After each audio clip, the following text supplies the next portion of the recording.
अच्छा जी, अभी हम स्टार्ट करने वाले हैं एनाल्जेसिया सिस्टम। इसको एंडोजीनियस एनाल्जेसिया सिस्टम भी कहते हैं और पेन सप्रेशन सिस्टम भी कहते हैं। अच्छा, एंडोजीनियस का मतलब ये है कि ये हमारी बॉडी का, हमारे ब्रेन सेंट्रल सिस्टम का अपना एक इफ़ेक्टिव पेन सप्रेशन सिस्टम है। इसमें होता क्या है कि जो हाई पेन सिग्नल्स होते हैं, हाई इंटेंसिटी के, उनको ये सप्रेस करता है। ठीक है, कंपेटिबल बनाता है कि ब्रेन कितना उन सिग्नल्स को परसीव कर सकता है, कितनी इंटेंसिटी पर उन सिग्नल्स को परसीव कर सकता है, उसके मुताबिक उन पेन सिग्नल्स को सप्रेस करता है। अच्छा, ओरिजिन इसका सेरेब्रल कॉर्टेक्स और हाइपोथैलेमस से होता है। इसके जो कंपोनेंट्स होते हैं, इसके 3 कंपोनेंट्स हैं। एक तो पैराइटल ग्रे एरिया और पेरीवेंट्रिकुलर एरिया, ठीक है। और दूसरे कंपोनेंट में आता है रेफ मैग्नस न्यूक्लियस आ जाता है और न्यूक्लियस रेटिकुलरिस पैरा गिगेंटोसेलुलरिस आ जाता है, ठीक है। तीसरा जो इसकी टर्मिनेशन है खुद की। अच्छा, होता क्या है कि जो सिग्नल्स होते हैं वो पेरी एक्विडक्टल ग्रे एरिया और या पेरी वेंट्रिकुलर एरिया, मैंने बताया था कि पेरी एक्विडक्टल वो एरिया होता है जो एक्विडक्ट ऑफ सिल्वियस, जिसको एक्विडक्टस सेरिबेली भी कहते हैं, ठीक है। वहाँ वहाँ उसके इर्द गिर्द, मतलब ये कि ये है एक्विडक्टस ऑफ सिल्वियस, ठीक है। इसके इर्द गिर्द जो एरिया होता है उसको कहते हैं पेरी एक्विडक्टल ग्रे एरिया, ठीक है। और पेरी वेंट्रिकुलर एरिया होता है, ये थर्ड वेंट्रिकल के इर्द गिर्द जो एरिया होता है उसको कहते हैं पेरी वेंट्रिकुलर एरिया, ये हाइपोथैलेमस का एरिया होता है, ठीक है। ये भी ग्रे एरिया है। अच्छा, फिर यहाँ से सिग्नल जनरेट होते हैं और राफ मैग्नस न्यूक्लियस, ठीक है, ये लोअर पोन्स और अपर मेडुला में मौजूद होता है राफ मैग्नस न्यूक्लियस। यहाँ पर ये pen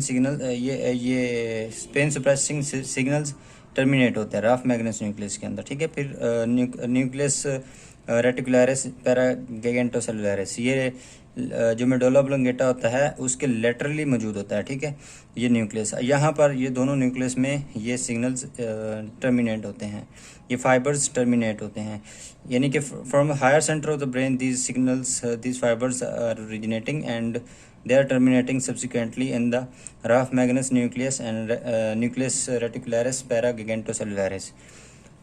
And from here second order neurons start, and the fibers of the second order neurons will continue throughout the dorsal column of the spinal cord and they will terminate in the pain inhibitory complex in the dorsal horn, ठीक है। Spinal cord के dorsal horn में ये pain inhibitory complex है, यहाँ पर ये terminate होंगे। अब सेकंड ऑर्डर न्यूरॉन क्या करते हैं, सेरोटोनिन सिक्रीट करते हैं, कहाँ पर, ये पेन इनहिबिटरी कॉम्प्लेक्स में, ठीक है।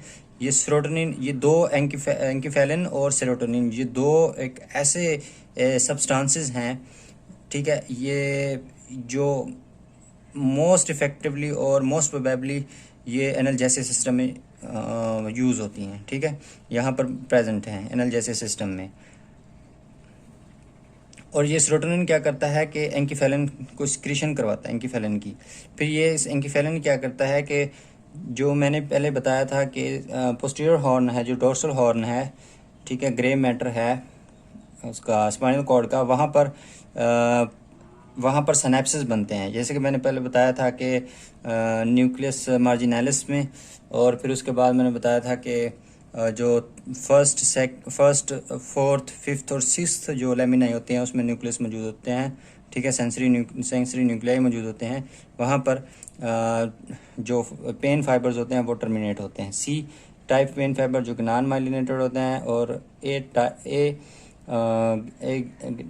डेल्टा टाइप जो फाइबर्स होते हैं वो वहाँ पर टर्मिनेट होते हैं। वहाँ पर साफ जाहिर है कि सिनेप्सिस भी होंगे, तो प्री सिनेप्टिक इनहिबिशन भी करवाता है ये एंकिफेलिन, और पोस्ट सिनेप्टिक भी, यानी कि मुकम्मल इनहिबिशन हो जाती है पेन सिग्नल्स की इसमें डोर्सल हॉर्न में इनहिबिटरी कॉम्प्लेक्स जो मौजूद होता है वहाँ पर स्पाइनल कॉर्ड के लेवल पर। अच्छा, उसके बाद क्या होता है कि अगर तो इलेक्ट्रिकल स्टिमुलेशन हम देंगे इसे पेरी एक्विडक्टल ग्रे एरिया को और राफ मैग्नस न्यूक्लियस को, तो क्या होगा कि फर्स्ट स्टेप होगा electrical stimulation of the periaqueductal grey area and raphe magnus nucleus, then there will be the pain suppression. उसके बाद ब्रेन्स के कुछ ओपियोइड सिस्टम हैं, एंडोर्फिन और एंकिफेलिन सिस्टम कहते हैं। ओपियोइड सिस्टम उन्हें कहते हैं जो पेन को इनहिबिट करते हैं, यानी कि जो एनाल्जेसिक इफेक्ट रखते हैं, यानी कि ओपियोइड सिग्नल वो सिग्नल होता है, ठीक है। अब कुछ ड्रग्स भी हैं जो ओपियोइड ड्रग्स हैं, वो भी तकरीबन इन्हीं एरिया को जाकर इन्हीं एरियाज़ में चेंजेस करती हैं और वो पेन को सप्रेस करती हैं, यानी कि एनाल्जेसिक इफेक्ट रखती हैं वो भी। अच्छा, इसमें 3 जो मेजर प्रोटीन्स होती हैं जिसको कहते हैं, पहली तो है जी प्रो ओपियोमेलानोकोर्टिन प्रोटीन, ठीक है, प्रो एंकीफेलिन प्रोटीन और प्रो डिनोर्फिन प्रोटीन। अच्छा, इनकी ब्रेकडाउन होती है तो क्या बनते हैं, बीटा एंकीफेलिन, मेट एंकीफेलिन, ल्यू एंकीफेलिन और डिनोर्फिन, ठीक है। ये ब्रेकडाउन प्रोडक्ट्स हैं इन 3 मेजर प्रोटीन्स के, 3 लार्ज प्रोटीन्स के। अच्छा, जो बीटा एंकीफेलिन है ये हाइपोथैलेमस में और पिट्यूटरी ग्लैंड में मौजूद होती है, और जो डिनोर्फिन होते हैं ये मौजूद होते हैं एंकीफेलिन, जहाँ पर एंकीफेलिन मौजूद है वहाँ पर, यानी कि बात करें उसकी रफ मैग्नेस न्यूक्लियस की, वहाँ पर एंकीफेलिन सिक्रीट होती है उस न्यूक्लियस में, जो कि फाइबर्स लेकर आते हैं ऊपर वाले पेरी एक्विडक्टल और पेरीवेंटिकुलर एरिया से, ठीक है। वहाँ से जो लेकर आते हैं, इस तरह फाइबर्स लेकर आते हैं सिग्नल्स, वहाँ पर एंकीफेलिन यहाँ सिक्रीट होगी। यहाँ पर डिनोर्फिन भी मौजूद होगी, लेकिन कम क्वांटिटी में मौजूद होगी, क्वांटिटी उसकी कम होगी, ठीक है।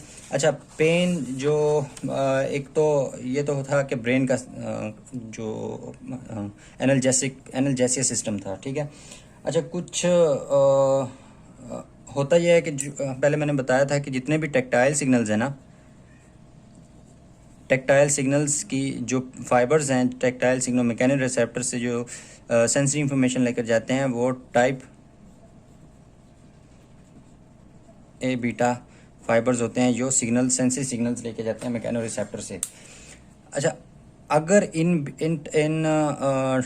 इस टेक्टाइल रिसेप्टर्स को, ठीक है, एक्साइट किया जाए, यानी कि इनको स्टिमुलेट किया जाए, तो पेन जो साथ पड़े हुए फाइबर्स होंगे, for example type A delta fibres होंगे जो वो सप्रेस हो जाएंगे। ये जो मतलब कि ये जो फाइबर्स हैं, मैकेनो रिसेप्टर्स के फाइबर्स हैं, ये अगर इनको स्टिमुलेट किया जाए तो ये उसकी सप्रेशंस हो जाएगी, यानी कि पेन की जो सेंसेशन होगी वो कम हो जाएगी। इसी तरह जो मीन टू से कि जो रबिंग है, ठीक है, रबिंग। अब देखें कि जो टेक्टाइल है, ठीक है, टेक्टाइल सिग्नल्स कौन से होते हैं, इसमें टच, प्रेशर और उसके बाद वाइब्रेशन और रेट ऑफ मूवमेंट, ठीक है, मूवमेंट आ जाती है। अच्छा, रबिंग क्या है, रबिंग टच है, ठीक है, थोड़ा प्रेशर है। तो इस तरह इन टाइप के फाइबर्स को, यानी कि ए बीटा को स्टिमुलेट करने से पेन लिटिल बिट स्प्रेस हो जाता है। और इसी तरह जो मालिश होते हैं, लिमिनेंट सिस्टम होता है, ठीक है, वो भी पेन सप्रेशन में हेल्पफुल होता है। इसके बाद जो एक्यूपंक्चर है, ये भी इसी मेथड में यूज़ होता है, एक्यूपंक्चर।